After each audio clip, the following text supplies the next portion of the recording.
ホテルに着きました。今日は、ニースの、ノボテルスイートっていうホテルに来ています。ノボテルなんですけど、ノボテルスイートっていう名前でブランドを出してる感じです。で、今日もですね、一応スイートルームっていうところにアップグレードしてくれました。まあノボテルなんでそんなに広い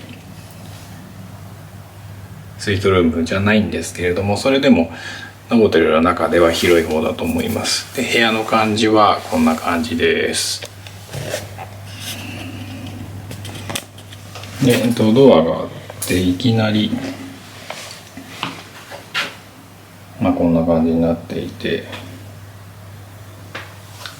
こっちにちょっと座るところがあります。で、キッチンもついてますね。キッチン、軽いキッチンみたいな感じで、こっちがトイレですね。トイレがあって、で電子レンジもあります。で、ここに服をかけるところがあって、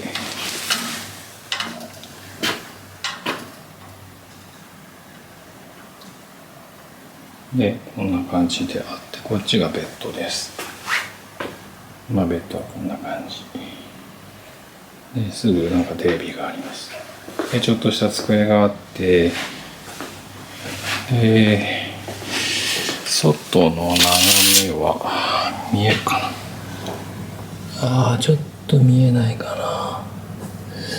な。でも空港が近くですね。すぐ向こうに空港があります。ちょっと見えるかな。で、こんな感じで、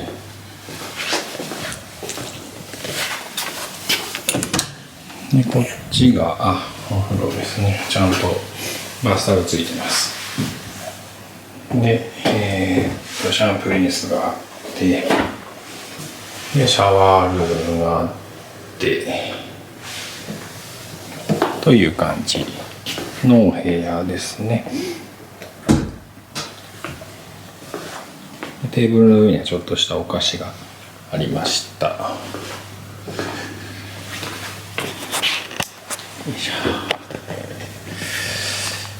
はい、という感じの部屋なんですけれども、このホテルは最近リノベーションというか改装したばっかりみたいなので、もともとホテルとしてはあったみたいなんですけど、改装してだいぶ綺麗になってます。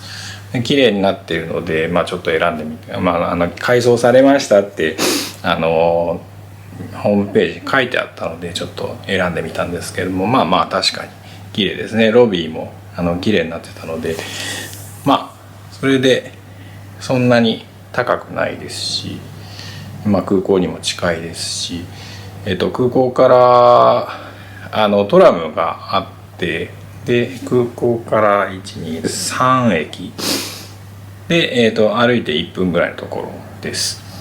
なので便利なところですね。という感じで、ニースはですね、1年に1回来る感じなんですけど、今日はここに泊まってみました。はい。じゃあ、またどこかのホテルでお会いしましょう。